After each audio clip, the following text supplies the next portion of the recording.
Well, there's a lot going on in Hallis Hall, and a new interesting report came out about the Bears today.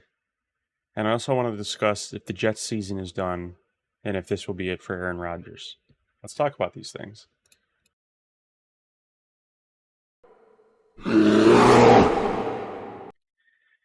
Hey, what's going on, everyone? Welcome back into the Bears Den, an NFL podcast with the Chicago Bears First Focus. I am your host, Alex, and today I'm here to discuss a couple things. There's a lot of things going on at Hallis Hall, a lot of discussions, and a lot of tough, conversations, and a lot of interesting things. So it seems as if Matt Eberflus is perhaps starting to maybe lose the locker room just a little bit. There's a lot of people calling him out for, um, you know, the way he called the final drive, the way that, there's not really accountability for any of the players. For example, yesterday, DJ Moore said that the captains are going to have a serious conversation with Tyreek Stevenson, based on what he was doing on the final play of the game against Washington.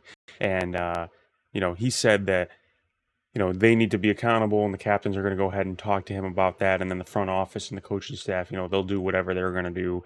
But we as players need to do something about that.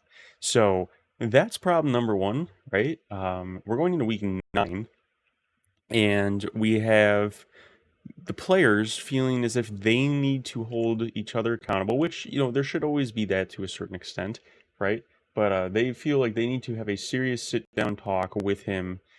And then, the front office will do whatever they do if they do anything. Okay, so that's really interesting.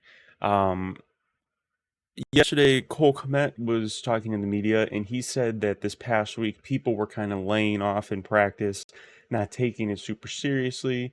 Guys, were not maybe doing their full reps and really caring too much. And, that's why, that type of stuff leads to plays like the Hail Mary, right? So that's a huge problem. We have people that are now not doing their jobs, people that are messing around and screwing around in practice. That's a big problem. And,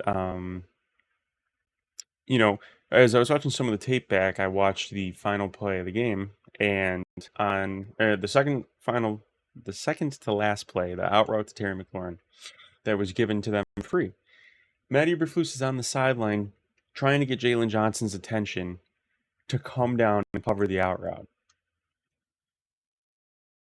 We have 3 timeouts at this point. The Bears end the game with 3 timeouts available. Caleb Williams on that same play is sprinting over to Matt Eberflus in what looks like to get him to call a timeout. So our rookie quarterback is more aware of what's going on than our head coach, whose defense is his side of the ball. So that's a problem. And then today there's a big report from Albert Breer that came out. Says that Lions offensive coordinator Ben Johnson was definitely connected to the Chicago Bears job last year. There are people that think that was the only head coaching job that he wanted. Hence why he stayed at Detroit. So the Bears had a chance to pair up-and-coming, bright offensive coordinator Ben Johnson with rookie quarterback, first overall star pick Caleb Williams. And yet the Bears chose to run it back with Eberflus. I don't get it. Because now, I'll tell you what's going to happen. Come back to this in 2 months. Come back to this in maybe a month, depending on how this next month goes. If Eberflus gets fired, and I expect him to, they'll bring in Ben Johnson, which I think will be a fantastic hire. I mean, you can just look at what he's doing in Detroit, right? And then here we go again. John Fox Trubisky to Nagy Trubisky. Nagy Fields to Eberflus Fields. Eberflus Williams to Ben Johnson Williams. So this shows that we have not yet learned. They could have hired Cliff Kingsbury. They interviewed him, but it appears they interviewed him just to get info on Caleb Williams. instead of actually considering him for the OC position, or, I guess they weren't going to, Eberflus was set in stone, so they weren't going to offer him the head coaching position. But this is the problem with the Bears, right? This is the problem with the McCaskies. We all know that Matt Eberflus is a great guy, a stand-up guy, a guy that cares. I truly do think that for most of his time here, he's been a great players coach. I think that even when the roster was very bad in 2022, he was able to motivate them to fight, and they were in a lot of those games against some really good teams. I mean, they lost to Philly that year by 5 points. That was the year Philly went to the Super Bowl. With that being said, being a good guy doesn't win you games in this league. And what really has turned the page for me on Eberflus, because 3 weeks ago when the defense was playing lights out and the offense was going, I was all in. I said finally the offense is figured out, and now it's paired with his top level defense, which is what he does, right? I think he's a fantastic defensive coordinator, and the numbers and stats prove that. But when the team comes out flat out of a bye, when they come out uninspired, when guys are slacking off in practice, when guys are chirping with the fans while the ball is in play, I think that you're in over your head as head coach. When you have 3 timeouts and you're not using one, when you know that one of your guys is not in the right spot in one of the biggest moments in the game, or you have 3 timeouts and one of your guys has his back turned to the ball because he's yapping with fans, I don't think you're fit to be a head coach.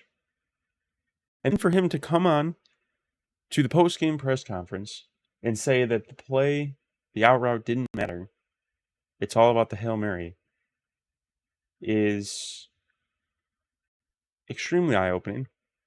And what really kind of makes me happy is that the media is giving Caleb credit for clawing back and leaving the field with a lead. And it seems like the media is really going off on Matt Eberflus and the coaching staff and Shane Waldron. It seems like this game really woke up the media, and they've finally been able to identify what Caleb Williams really is having to overcome. Because every week Caleb Williams has to overcome the opponent, his head coach, and his offensive coordinator. And you can even throw in the players on his team. Now, I'm not going to sit here and say that Caleb plays perfect every single snap, because of course he doesn't. But he has to overcome a lot each week. And he's a rookie. And every Bears loss this year has been one possession. So if there's the argument out there that Eberflus should stay because, they're improving and the games are close, I suppose that's fair for now. But if Tyreek Stevenson's on the field this week, I'm done. I'm out. I've seen enough. Because there's no accountability within this coaching staff at all. They will not hold players accountable. We saw it. We saw it with Nate Davis for over a year. The guy wouldn't practice, right? I'm not counting the first time when he wasn't practicing because he lost a family member. That's 6 years. That like if you're giving him trash for that, look inwards, right? But everything after that, all the times after that, not practicing, and then going onto the field and playing horrible. I mean, he got to start at right guard for a year. When the tape every week showed that he should not have been on the field and he wasn't practicing. That's my problem with this coaching staff. So that's where I'm at with that. All right, now I want to slide over to the Aaron Rodgers and its thing. Look, I think the Jets season's done. This is a team that's not great. And I think that it really is riding on Aaron Rodgers. I mean, this guy basically took over the franchise of the New York Jets and got the coach fired, brought in all his friends, made them trade, a third-round pick for Devontae Adams. Brought in Allen Lazard, brought in Hackett, brought in Randall Cobb. And yet he's playing the worst football of his career. Now, he has really destroyed this franchise for years to come. And they're sitting at, what, 2-6? It's either 2-5 or 2-6. 2-6, okay? And I don't see them winning much on their schedule. I mean, they just lost to New England this week. And what's crazy is, he was wanting Saleh fired. Whether he says that or not, we all kind of know, right? Was not a fan of Robert Saleh, wanted him gone. And now the defense in New York looks terrible. And so he got his wish. Didn't work out. Got his wish bringing in Devontae Adams. For 2 weeks, it has not worked out. Has made zero impact. And with Aaron Rodgers comes blame, comes finger pointing. When they lost to Denver this season, he was blaming the weather. Yeah, it was, the conditions weren't great. When he lost to the Vikings, it was, Saleh's fault, right? Because Saleh got fired after that game. It was, I tried to throw that pass that was the final interception, and we just weren't on the same page. Bills versus Jets, he then blamed Mike Williams. Yeah, I threw a no-look pass, but Mike Williams wasn't in the correct spot. Against the Steelers, it was the blame of, we just don't have enough energy. We're not having fun. And then I don't even know what it was this week. I mean, he's out of things to blame. But it's insane watching what was, and probably still is, a first ballot Hall of Famer in Aaron Rodgers somewhat destroy a chunk of his legacy. And then also have all these kind of off the field issues and distractions and just weird stuff. I don't care about his political stances. I don't care about any of that. But the not showing up to minicamp because he's on vacation, and then